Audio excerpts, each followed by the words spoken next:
Friends, ಇದು ಈ ಗಿಡದ ಬಗ್ಗೆ ಗೊತ್ತಲ್ಲ ಫ್ರೆಂಡ್ಸ್. ಇದು ಒಂದೊಂದು ಕಡೆ ಒಂದೊಂದು ಗಿಡ ಅಂತ ಹೇಳ್ತಾರೆ.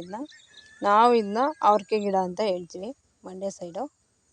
ಫ್ರೆಂಡ್ಸ್, ಈ ಹೂವು ಬೆಳೆಸಿ ನಾವೊಂದು ಮುಖಕ್ಕೆ ಅಚ್ಚುಕಟ್ಟಾಗಿರೋದು ಒಂದು ಫೇಸ್ ಪ್ಯಾಕ್ ಅಂತಾರಲ್ಲ, ಅದನ್ನು ಮಾಡ್ಕೋಬೋದು. ನೋಡಿ, ಈ ಹೂವು ಮತ್ತು ಮೊಗ್ಗು ಎಲ್ಲ ಕಿತ್ಕೊಂಡ್ಬಿಟ್ಟು ಇದನ್ನು ಒಣಗಿಸ್ಕೋಬೇಕು ಫ್ರೆಂಡ್ಸ್. ಒಣಗಿಸ್ಕೊಂಡು ನೋಡಿ, ಇಷ್ಟು ಚೆನ್ನಾಗಿದೆ.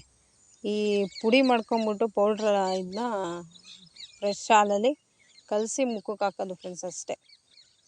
ಮುಖಕ್ಕೆ ಹಾಕಿ ಒಂದು 5 ನಿಮಿಷ ಬಿಟ್ಬಿಟ್ಟು ತೊಳ್ಕೊಳ್ಳೋದು ತಣ್ಣೀರಲ್ಲಿ. ಮುಖ ಚೆನ್ನಾಗಿ ಗ್ಲೋ ಬರುತ್ತೆ ಅಂತಾರಲ್ಲ, ಆ ಥರ ಚೆನ್ನಾಗಿರುತ್ತೆ ಅಂತ.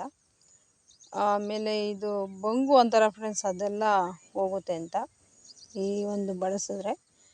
ಇದು ಏನು ಕೆಮಿಕಲ್ ಇಲ್ಲದಂತೆ ಕ್ಲೀನಾಗಿ ಬಳಸೋವಂಥ ಪದಾರ್ಥ ಇದು.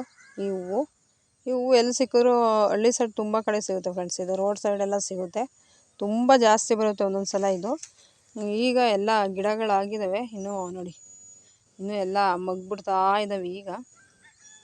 ನೋಡಿ, ಇದಂತೂ ಸೂಪರಾಗಿದೆ, ಎಷ್ಟು ಚೆನ್ನಾಗಿದೆ ನೋಡಿ ಈ ಹೂವು.